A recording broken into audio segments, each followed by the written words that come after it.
You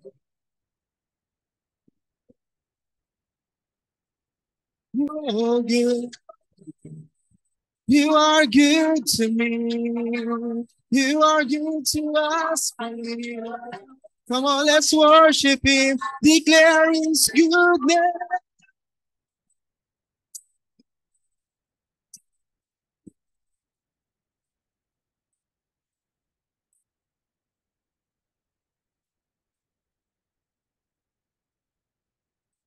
You are good to us.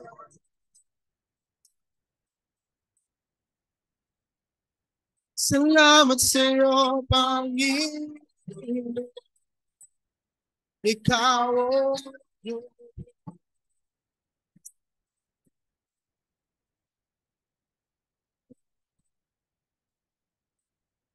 Salamat sa iyo.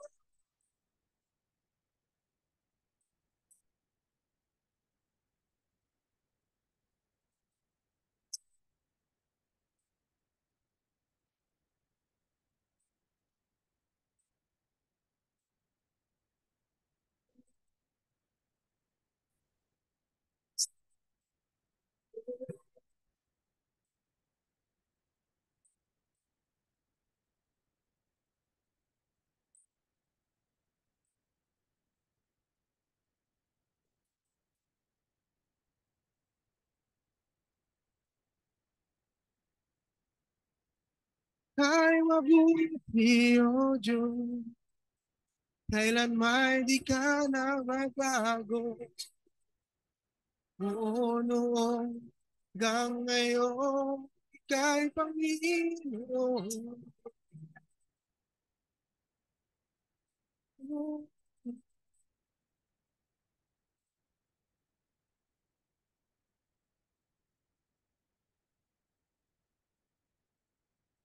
At aming ibang nais, kundi ang purihin ka. Salamatan ka. Sinasamba namin, Panginoon. Ikaw, Panginoon.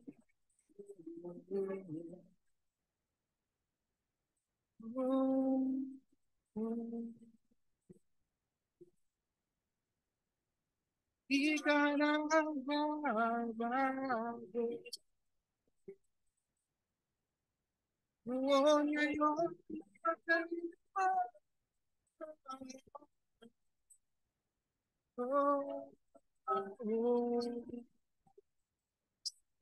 sa lahat ng panahon, sa lahat ng panahon, Diyos ka sa amin, sa lahat ng oras, nariyan para sa amin, Panginoon Jesus, puri ka.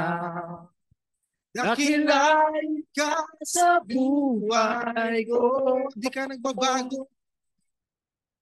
Di nagbabago. Diyos ka sa amin. Tanging sandigan. Nariyan para sa amin. Panginoong Jesus. Maghari ka. Magliwanag ka sa buhay ko. Isan pa. Sa lahat ng panahon, yes, Lord. Diyos ka sa amin.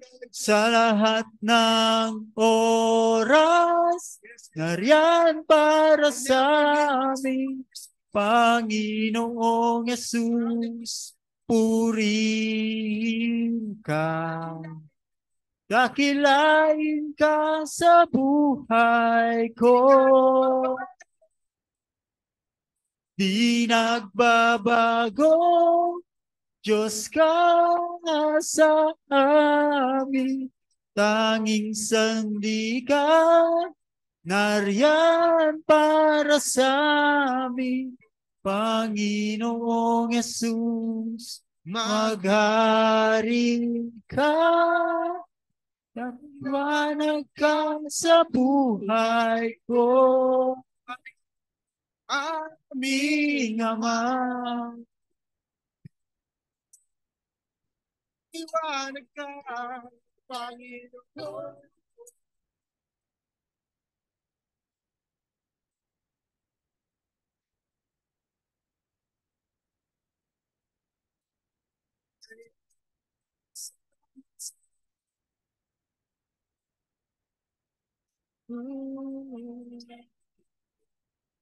Hallelujah, o aming Diyos. Salamat sa iyo, Panginoon.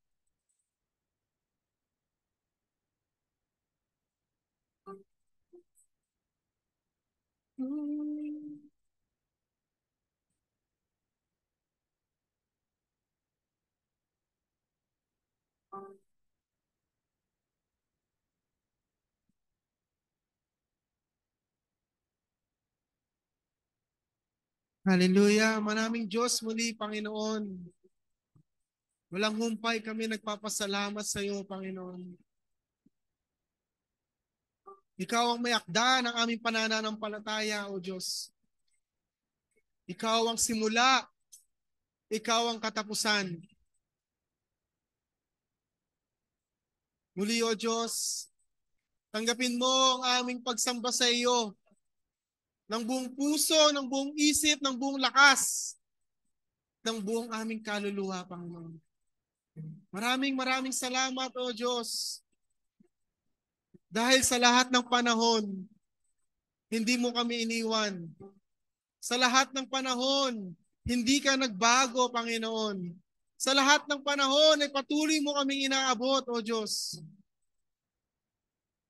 Sa oras na ito, O Diyos, muli kaming humihingi ng kapatawaran sa iyo.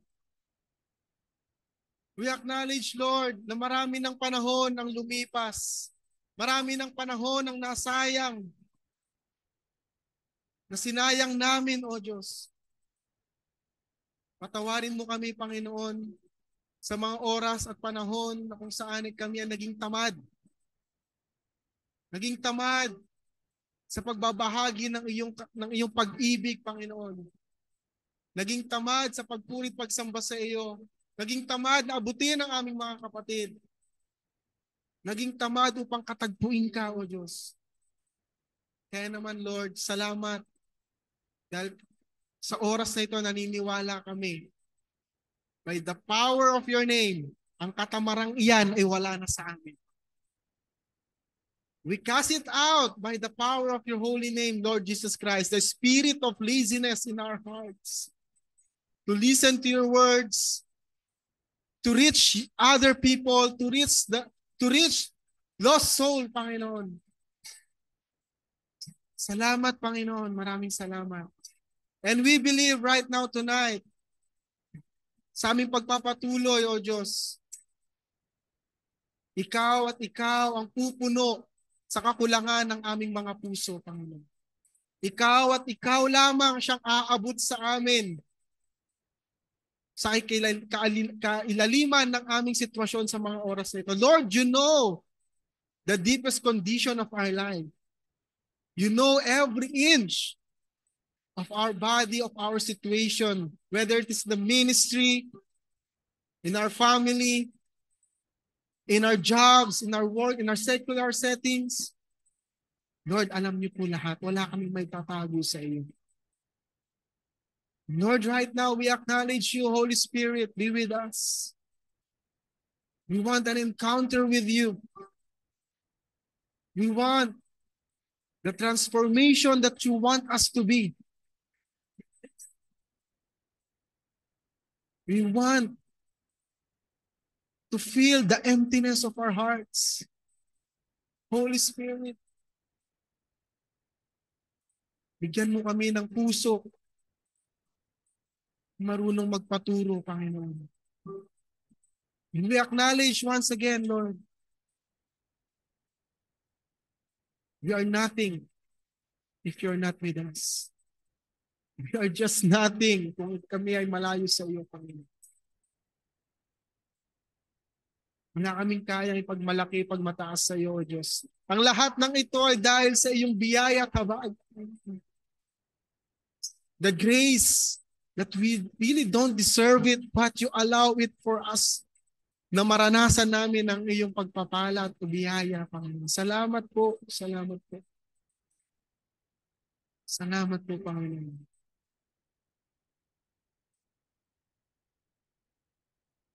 And right now, O God, as we continue tonight to your presence, we ask, we urge, we pray, we seek you. We knock your door, Panginoon.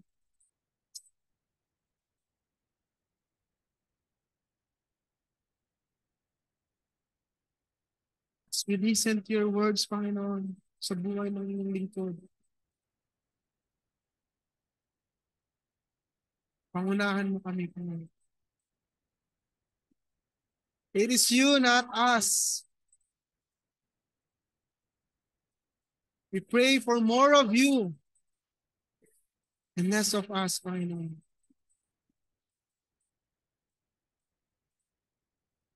We acknowledge what you have done.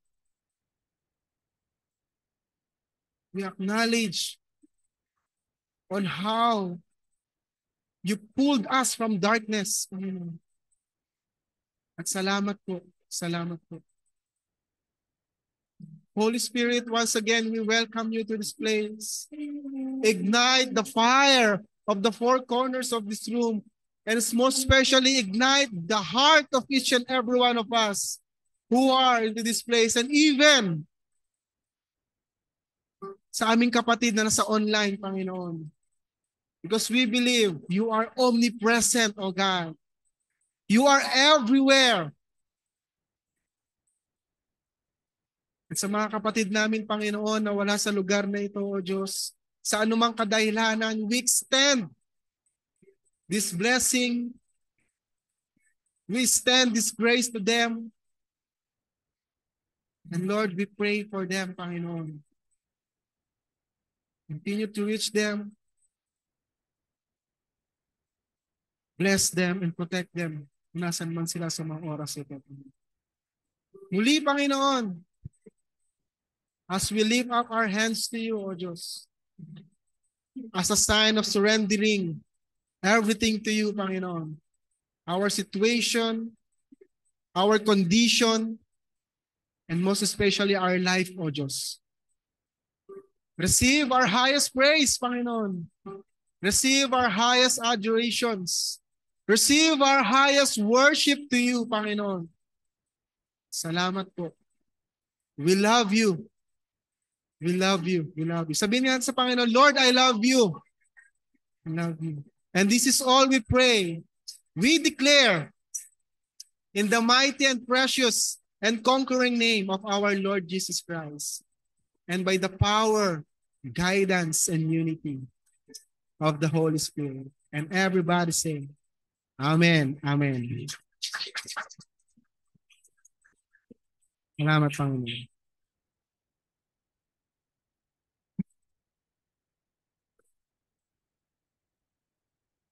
Amen. Praise God.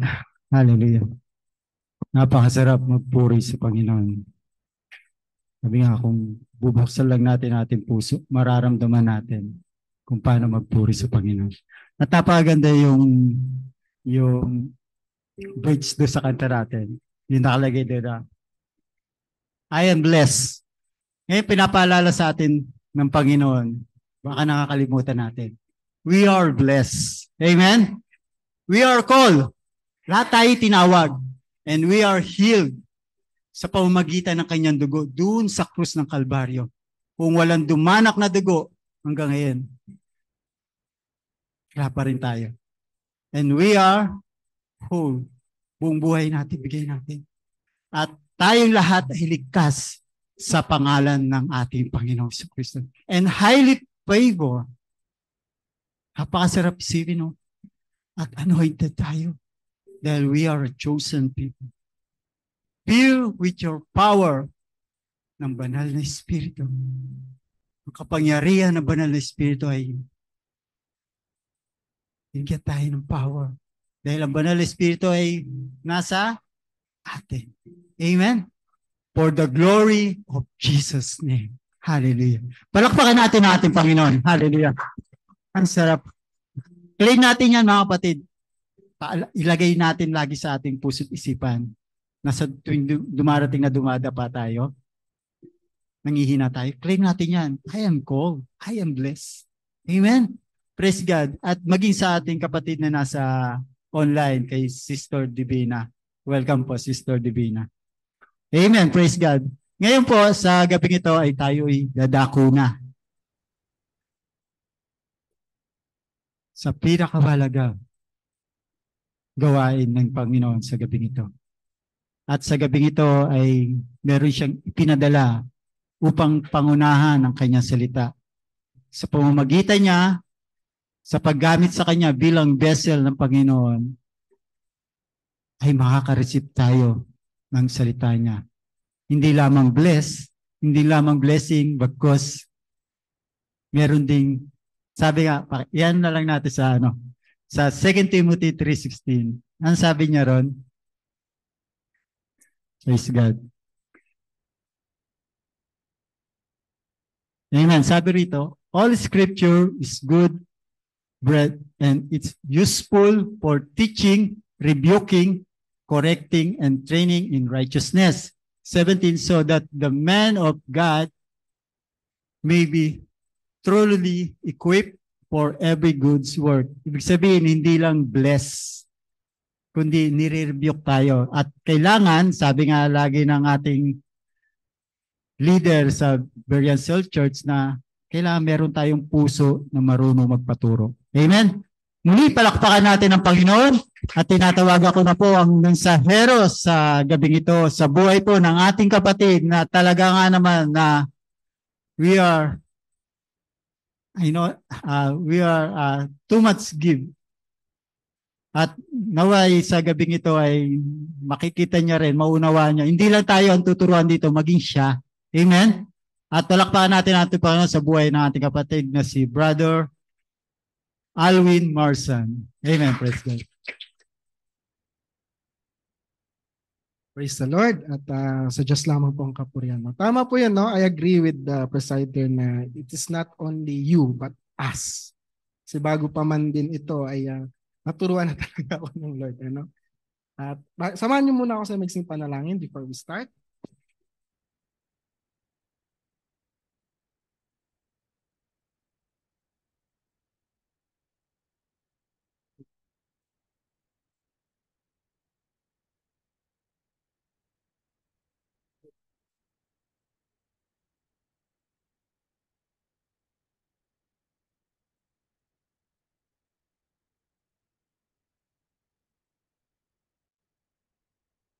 Amen.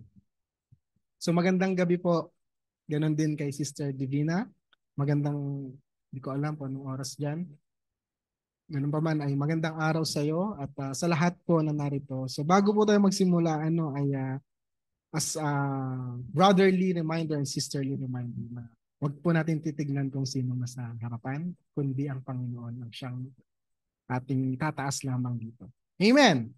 Amen. So napakaganda simula presider hanggang sa pag-worship natin. There's a confirmation of the Lord of His message. In fact, this message of the Lord or yung nireveal sa akin ng Panginoon ay it comes to me, I forgot, or I'm driving pauwi. And then bigla na lang siyang pumano sa isip ko. Pero hindi pa ako na-schedule. And then, pagdating ko sa bahay, saka ko sinulat. Kasi mawawala eh. Kaya sinulat ko agad. And then here comes the schedule. Ito pala yun. So, kaya pala Lord.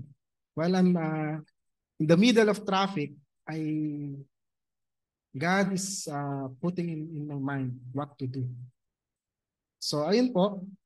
Ngayon ang ating pag-uusapan. I will not take too much of your time. Maigsi lamang po ito. Ano? Meron tayong amplified, bro. Okay. Pasuyin na lang ako. Titignan natin ang Matthew chapter 14 verse 22.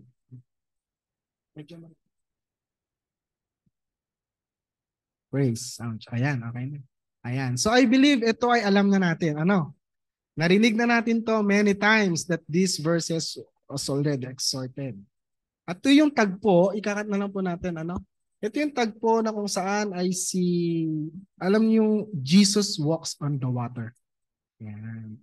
Sige, basahin na lang po natin. Immediately, he directed the disciples to get into the boat and go ahead of him to the other side of the Sea of Galilee, while he sent the crowds away. And then, 23, after he had dismissed the crowds, he went up on the mountain by himself to pray. When it was evening, he was there alone. But the boat by this time was already a long distance from land, tossed and battered by the waves, for the wind was against them. And in the fourth watch of the night, 3 to 6 a.m., Jesus came to them walking on the sea. When the disciples saw him walking on the sea, they were terrified and said, "It is a ghost," and they cried out in fear. But immediately he spoke to them, saying, "Take courage, it is I. Do not be afraid." Peter replied to him, "Lord, if it is really you, command me to come to you on the water." He said, "Come."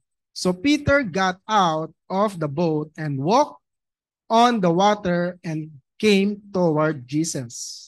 But when he saw the effects of the wind, and he was frightened, and he began to sink, and he cried out, "Lord, save me."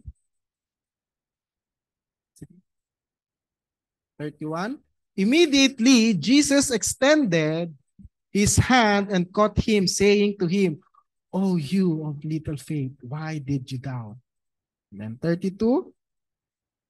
Hanggang dyan natin sa 32. And when they got into the boat, the wind ceased. Amen. So, kagaya nga ng nabanggit ko kanina, ito ang kwento ni Peter the doubter. Kumbaga, so most of exhortation dito sa tagpong ito ay madalas si Peter ang subject. Di ba? Yung kanyang little faith na sinabi ng Panginoong Hesus. But for tonight, we will not be focusing on Peter right now. We will be focusing kung kanino dapat tayo mag-focus. Kay Jesus mismo. Sa Panginoong Hesus. Kaya ang title ng maiksing exhortation ng Lord ngayon, o ng mensahe ng Lord, is Hand in Hand. Yan. Hindi na ako gumawa ng PowerPoint dahil mas mainam na yung ganito. Okay? So, punta tayo ulit dito sa may verse 30. Pasuyo ko ng 30. Ayan. Hand in hand. Okay. Sabi dito sa verse 30, kung titignan natin, this is now the story where Peter ay nandun na siya. Kumbaga, umeksena na si Peter dito. Diba? Kasi si Peter dito ay nandun na, sinabi na niya, "Lord, talagang ikaw yan. Punta ako sa'yo." Diba? Ngayon, ito yung nangyari sa verse 30. When he saw the effects of the wind, he was frightened. Okay? Now, what God is telling to me when I'm driving, na kapag tayo pala ay the word frightened or disturbed in coming to Jesus, anong pwedeng mangyari sa atin? Yan yung susunod. We began to sing and cried out. This wind represents in our life as the struggles. Yang wind na yan, sumisimbolo sa ating mga buhay na we are not exempted. Meron at meron talagang hangin. Kung titignan natin dito, yung wind, actually yung wind is good. Di ba? Lalo na ngayon, mainit. Maganda ang wind. But in this case, in the context of this story, the wind is not like that. It's the wind, ang tinutukoy na wind dito, ito yung wind na kung saan at pwede kang bumagsak. Because in this story, there's a storm. Tama? May storm dito. Kaya yung wind dito, hindi healthy. And this wind symbolizes that in our life, as our journey, no, in a Christian life, meron at meron talagang wind. Ano yung mga possible wind na ito? Number 1, pasensya. Diba? In fact, I believe all of you, all of us, when we are starting to walk to our Lord Jesus Christ, yung pasensya natin ng mahaba kahit papaano. Amen? Tama po ba? Kung dati kayo magagalitin, praise God. Ang sagot mo na lang, sige lang bro. Sige lang sis. Di ba? Then pangalawa, this wind also could be yung ating mga families. In fact, kaya nga tayo nandito eh. Most of us, I believe, why we plan, we choose to go outside of the country is not for us, right? It's for the family. Especially, sobrang bilib ako sa mga breadwinner. Yan. I think si Brad Noel is a breadwinner. Ano? Kasi ako, pamilya at anak ako, may asawa at anak ako, so given yan, expected yan. But for the breadwinner, imagine from tawag nito, from parents up to the siblings, even pamangkin, sakop pa. Amen? So kung makikita natin dito, that sometimes our family give us this wind. Tama? Binibigyan tayo ng ating sariling pamilya ng wind na ito na kung saan si Peter ay na-frightened. So take note that ibig sabihin that when this wind come in our life, we got frightened. Ano pa sa ibang salin ng frightened? Natatakot tayo. Amen? Sino dito hindi pa natakot? Of course, lahat tayo natakot. At kapag tayo ay natakot, anong usually nangyayari sa atin? Our mind get rattled. Pressure came to our hearts. And then what will happen? Hanggang sa bahala na. Bahala na, basta ganito, ganyan. Diba? At kung titignan natin, this wind, if we got affected to this wind of life, we will get frightened. At kapag hindi natin na-handle yung frightened na yon, ito yung mangyayari. Ang sabi dito, sa verse 30 rin, sabi dito, he was frightened and he began to sink. Ayan. So, who among you ang nalunod na? Nakaramdam ng nagsiswimming tayo. Pag nasa dagat or swimming pool. Yung parang pagod na pagod ka nang lumaw, hindi ko na kaya. Di ba, ang sakit sa ilong. Ang hirap. And then parang wala ka nang matakbuhan. Ang hirap nun. So same true with our life. Once we get frightened by the wind of our life, we will begin to sink or to sink. Lulubog tayo. Actually, hindi man physical ito, pero alam natin sa sarili natin na lumubog na tayo. Amen? Ako man, lumubog na rin ako many times. Hindi lang dahil lang sa Panginoon ka na, hindi ka nalulubog. Yes, you will still feel or you will still experience how to sing. Maraming areas of our life na tayo ay lulubog. Hindi lang financial, no? Kasi mostly kapag nasabing lubog ako sa utang, Brad. Financial lagi nasa isip, but hindi. We also sing in some part of our life. At tayo lang din makaka-identify kung saang parte tayo lubog. Maaring naglilingkod ka nga, pero lubog ang relationship mo sa kapatid mo. Amen? Maaring naglilingkod ka nga, pero lubog ang iyong pakikitungo sa mga leaders mo. Di ba? And once we began to sing, ito yung magandang ginawa ni Peter. He cried out. This cried out recognize or symbolizes that we cannot carry, that we cannot lift ourselves, amen? Na kailangan natin, ayoko na. Kagaya ni Jonah, di ba? Maraming pagkakataon there are some situation in our life that we cried out. Na yung parang bigat na bigat ka na. Meron yan. Posibleng wala. Ang sarap umiyak sa Panginoon, di ba? Dahil once you cried it out, nare-release natin. Pero tonight, ang pinapaunawa sa atin ng Lord ay that when we cried out, this is the start that we cannot carry. Wag na nating bitbitin ang sarili natin. When you say, balik muna tayo sa 30, bro. Yan. Yung sabi niya din sa cried out, yan, umiyak na siya, and then dito niya na hiningi yung tulong ng Panginoong Jesus. Sabi niya, Lord, save me. How many of us here says, Lord, save me? I believe marami ng pagkakataon. Lord, save me. Save me from this kind of situation. Save me from my work. Save me, Lord. Dahil ayoko na ng gantong relationship. Save me from this kind of situation we have now in our family. Even in our ministry.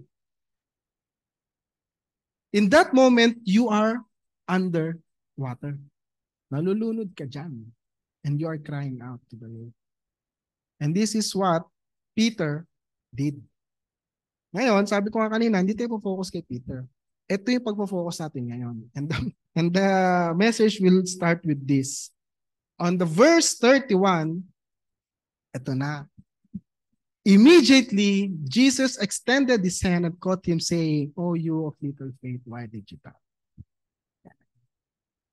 So ngayon, tinignan ko sa maraming version. Sa Amplified, sabi diyan, extended his hand. Sa ESV, reach out his hand. Sa New King James, stretch out his hand. Sa New Living Translation, reach out and grab him. Sa Tagalog, agad inabot.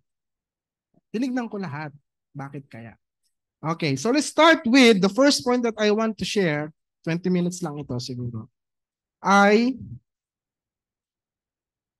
First, sabi dito, immediately. Ano ba ibig sabihin ng immediately? Agad-agad, mabilisan. So the first one that I want to share is S, meaning stretch out. Stretch out our patience. Bakit? Maraming mga kapatid, mananampalataya, we do not know what they're struggling for. Madali lang sabihin sa atin na, Lord, sige, kapatid, sige, pag-pray natin, sama natin sa prayers. But we really don't know what is that problem deep within sa kapatid na yun. Maaring lubog siya by that time, pero hindi natin alam. Amen? Or hindi lang makapagsabi ang kapatid. Or maaring tayo rin. Pupunta ka sa church, sa mga gathering, and sabi, "Hi bro, ngayong gabi." Pero deep inside, sa lubog ka. And you know, it is normal. We need to deal with this. It's not always that ang baga, itatago lang natin to. No. Kailangan nating i-deal ito.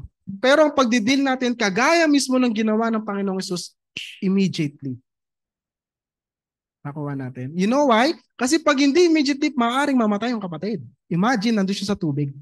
Halimbawa, yung tubig, andito ka na yung kamay mo. Nalulunod ka na. And then sabihin mo, sige bro, pagpipray kita bro. Di ba? Sige bro, pagpipray natin yan. What is the real need at the help?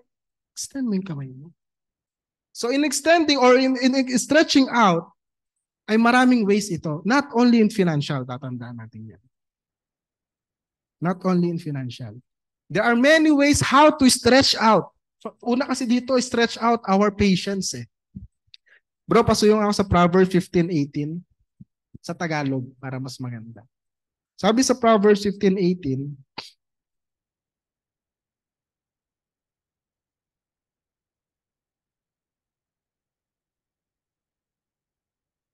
Ayan, sige. Ayan, sabi niya, ang taong mahinitin ang ulo ay nagpapasimula ng gulo. Ngunit ang taong mahinaon ay tagapamayapa ng gulo. So in stretching out, ay maraming ways o maraming part of our life na ini-stretch out sa atin ng Diyos. Isa nga dyan ay ang pasensya. Parang yung kapatid napakakulit. Di ba? Bro, sige na bro. Bro, sige na. But you need to extend. You need to stretch out your patience towards Him. Not only sa kapatid, even to the situation. Maaring may hinihintay tayo.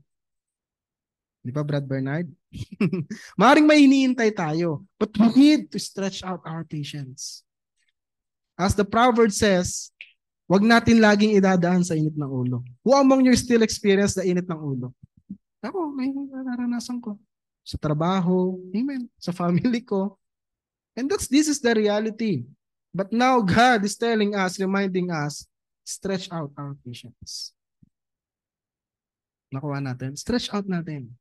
Ito yung isa sa mga way ng Panginoon. Immediately, tumulong siya. Maaring nakukulitan tayo sa mga kapatid natin, yung mga pagkakataong ganyan. Sa family natin, sa anak natin, sa katrabaho natin. But we need to stretch out our patience to them. Amen?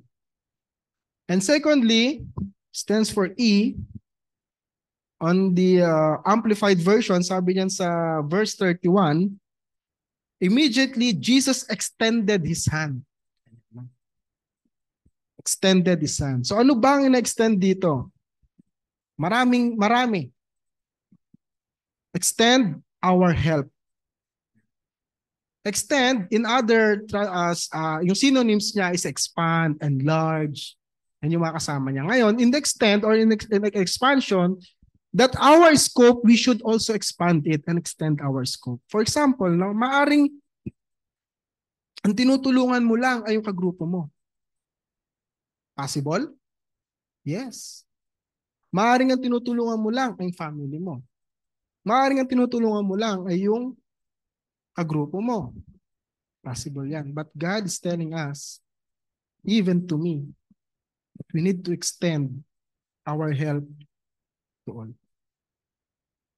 Sa lahat. Kung paano natin tulungan ang mga ibang kapatid, ganun din sa iba. Kaya sabi ko, pati ako masakit din. Sabi ko, Lord, ba't naman ganito? Ba't ganito? Kahit nga ako din, yung dito sa first point, kahit na may mga kapatid na hirap turuan, sige lang, stretch your patience, kapatid. Turuan mo pa rin. Di ba? Hindi ka, huwag ka mag-alala. marami. Not only into this. No? So sabi nga sa Proverbs 22:91, pasuyo ko Tagalog ulit, Brad. Lahat ng mga supporting verse ay binigay from the Proverbs. Napakaganda ng Proverbs. Sabi dito, to let you know of this, okay, sige, Tagalog. Sa pamagitan nito, yung malalaman mo ang mga katotohanan at masasagot mo ito ng, 91. 22:91.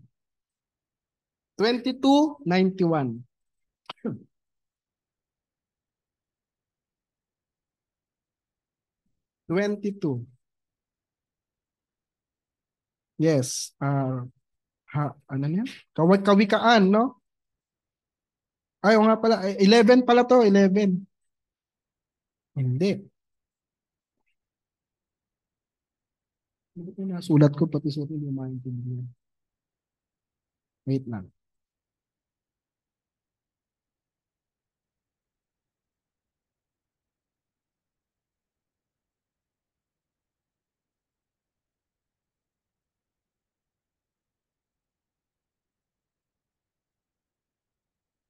Mhm.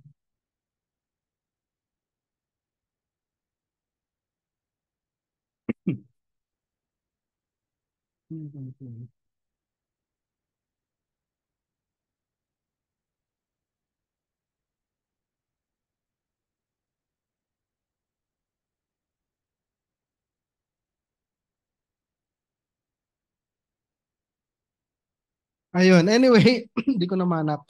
We should always extend our help to others. Not only in our nasasakupan. Nakuha natin? Sometimes, whether we admit it or not, we prioritize. And wala masama doon. Do not misinterpret. Wala pong masama doon. But God is telling us that we need to extend also. Not only sa ating kapwa Pilipino, even to the others. You know why? Because this is what God's telling us. Sabi nga ng Panginoon, be the Lord, salt and light. How can you be able to be the salt and light if you cannot extend your help to others? If you cannot hand in hand to them? Amen? So ito yung sinasabi ng Lord sa atin na before o bago tayo, in giving help or giving hand to others, we should not limit ourselves or we should not limit ourselves sa ating pagtulong. Anyway, ang pagtulong hindi lang ito nangangahulugan ng pinansyal. There are many ways to help. Amen. There are many ways on how we will be able to extend our help to others. Napakarami. You could be the advisor of someone. You could be the counselor of someone. You could be the shoulder of someone. You could be the encourager of someone. Amen? There are many ways. Maaring yung nakikita ka pa nga lang, nakakatulong ka na, hindi mo lang alam. Nakikita ka pa lang. Di ba? Instead na ayaw pumasok, pero dahil makikita ka, pasok ako kasi nakaka-encourage si kapatid. Para may matutunan pa ako. Amen? Then the third point that I want to share to you is very simple. On the New King James Version, sabi dito, stretch out his hand. Sa pagtulong niya kay Peter, in-stretch out niya ang kanyang kamay. See the picture. Di ba? Hand in hand. Ngayon, sabi din sa Proverbs 14